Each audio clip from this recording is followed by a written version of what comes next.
Bom dia, meninos e meninas! Ó, hoje a novidade é muito graciosa. Nós vamos, sabe, fazer o quê? Deixar o que tá com carinha de velho, com carinha de novo. Ó, adesivo.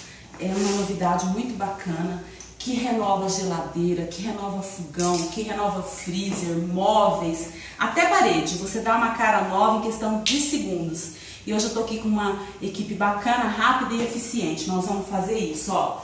Pôr esse listrado na frente da geladeira para contrastar com os detalhes que já estão em amarelo, na frente e laterais amarelo.